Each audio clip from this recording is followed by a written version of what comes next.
Hello viewers. So இன்றைக்கி என்ன பார்க்குறோன்னா, இந்த வீடியோவில் என்ன பார்க்க போகிறோன்னா, சென்னை சென்ட்ரல் ரயில்வே ஸ்டேஷன். இதுக்கு இன்னொரு பேர் மெட்ராஸ் சென்ட்ரல் ரயில்வே ஸ்டேஷனாக இருந்துச்சு. இப்போ பார்த்தீங்கன்னா அஃபிஷியலாக புரட்சித் தலைவர் doctor MG Ramachandran central railway station. உங்களுக்கு தெரியும், நடிகருமான அரசியல்வாதியுமான எம்ஜிஆர் அவருடைய பேரில் இப்போ இது இந்த ஸ்டேஷன் இருக்கு. ஸோ இது பார்த்தீங்கன்னா உங்களுக்கு சென்னை சப் அர்பன் ரயில்வே சிஸ்டமும் இந்த ரயில்வே பக்கத்தில், இந்த ரயில்வே ஸ்டேஷன் பக்கத்திலே இருக்குது. ஏன்னா லோக்கல் ட்ரெயின், இந்த லோக்கல் ட்ரெயின் எல்லாம் பார்த்தீங்கன்னா கனெக்ட் பண்ணுற ஸ்டேஷனில் இருக்குது. இந்த doctor MG Ramachandran railway station அப்படின்னு எப்போ பேர் வந்துச்சுன்னா 5th April 2019 இப்போ இந்த ஏஐடிஎம்கே ஆட்சியில் இருக்கும்போது இந்த பேர் மாற்றப்பட்டது.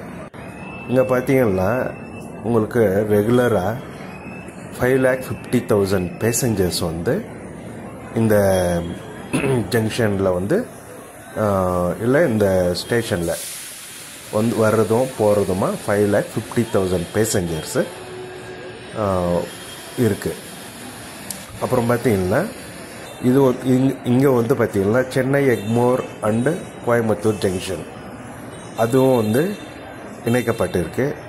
சதர்ன் ரயில்வே இப்போ இருக்கிற சவுத்தில் இருக்கிற சதர்ன் ரயில்வே அந்த டிபார்ட்மெண்ட்டில் நிறைய ப்ராஃபிட் எது வாங்கி கொடுக்குதுன்னா நம்ம சென்னை ஸ்டேஷன் தான், ரயில்வே ஸ்டேஷன் தான்.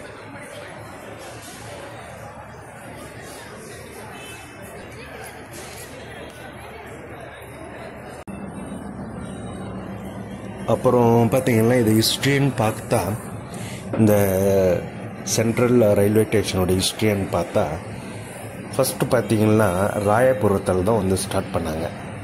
1856 வருஷம் ராயபுரத்தில் ஸ்டேஷன் ஸ்டார்ட் பண்ணாங்க.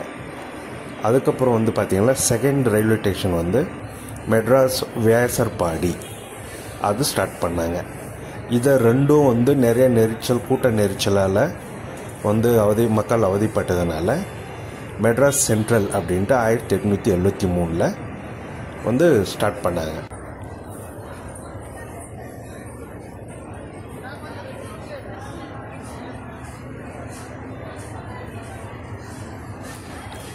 அப்புறம் பார்த்தா 1907 மெட்ராஸ் சென்ட்ரல் அந்த ரயில்வே ஸ்டேஷனை மெயின் ஸ்டேஷன் ஆக்கினாங்க. சென்னையில் என்ன சொன்னேன் இல்லையா, ராயபுரம், வேசர்பாடி இதெல்லாம் கூட்ட நெரிச்சல்னால மக்கள் அவதிப்பட்டதுனால இந்த நம்ம சென்னை சென்ட்ரல் ரயில்வே ஸ்டேஷனை மெயின் ஸ்டேஷனு ஆக்குனாங்க. அதுக்கப்புறம் பார்த்திங்கன்னா 1980 நிறைய எக்ஸ்பென்ஷன், ஒரு பெரிய ஜங்ஷன் சவுத்துலேயே பார்த்திங்கன்னா ஒரு பெரிய ஜங்ஷனாக நம்ம இந்த சென்னை ரயில்வே ஸ்டேஷனை ஆக்குனாங்க. ஸோ இங்கே பார்த்தீங்கன்னா டோட்டலாக பார்த்தீங்கன்னா உங்களுக்கு 17 பிளாட்ஃபார்ம்ஸ் இருக்குது. ஒவ்வொரு பிளாட்ஃபார்ம் ரயில்வே ட்ராக்ஸும் average length of railway tracks அப்படின்னு சொல்லுவாங்க. 600 மீட்டர்ஸ் இருக்குது. பார்த்தீங்கன்னா 17 இது இருக்குது, என்னது அது பேர், பிளாட்ஃபார்ம்ஸ் இருக்குது. ஸோ இது ஒவ்வொரு பிளாட்ஃபார்மும் பார்த்தீங்கன்னா அங்கேயே அவங்க நீங்கள் ட்ரெயின் வரும்போதே அந்த பிளாட்ஃபார்ம் நேமை சொல்லிடுவாங்க.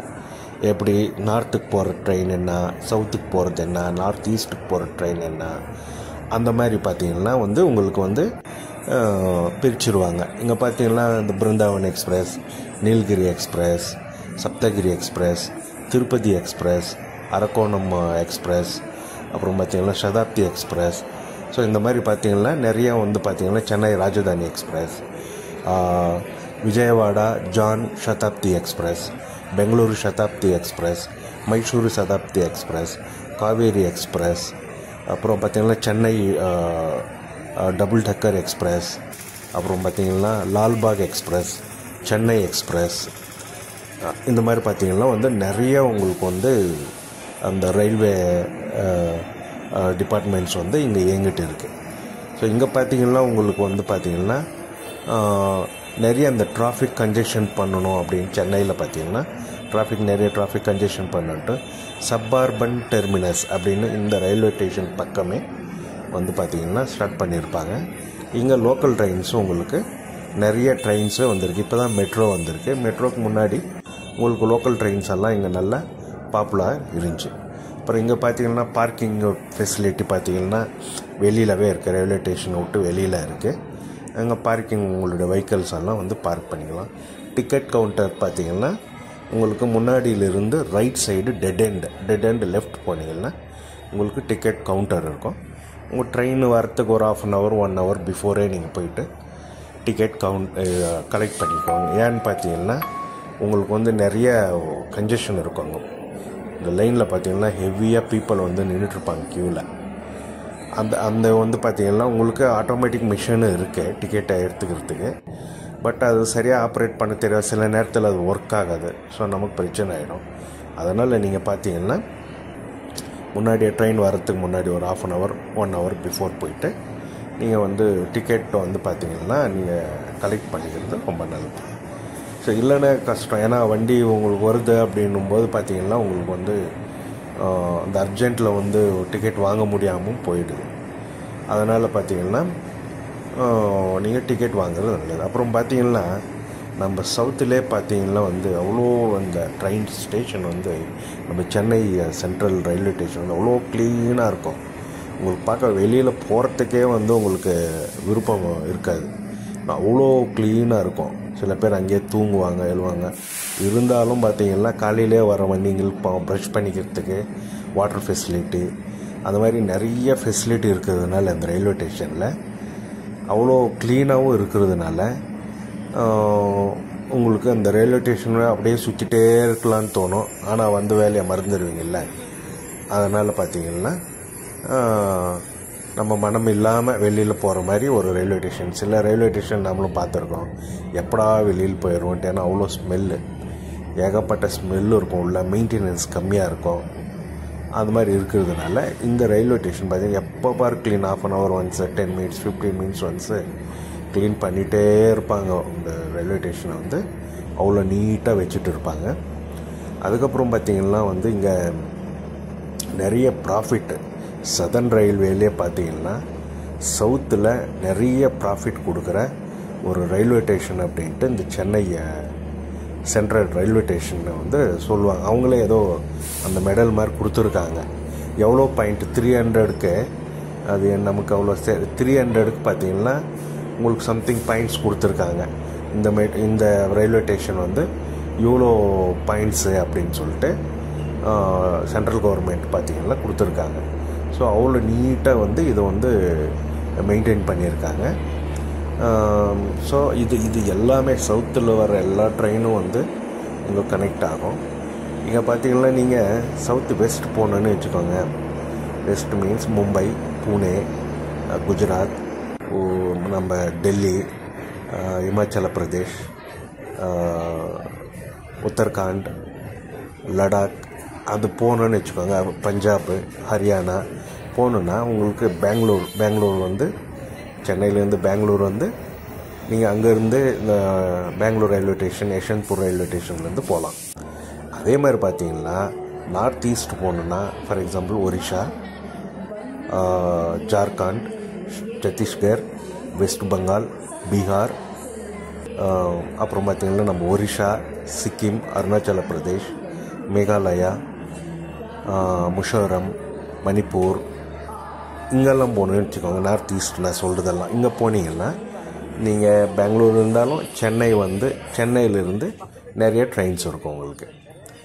நான் சொல்கிறது நார்த் ஈஸ்ட். நார்த் வெஸ்ட் போனோன்னா உங்களுக்கு நான் சொன்ன மாதிரி பெங்களூரு, யஷ்வந்த்பூர்லேருந்து யூ கேன் லீவ் அப்படின்னு சொல்லலாம். ஸோ அந்த மாதிரி இது பார்த்திங்கன்னா உங்களுக்கு வந்து இந்த ரயில்வே ஸ்டேஷன் பற்றி நான் அவ்வளோ சொல்லியிருக்கேன் உங்களுக்கு.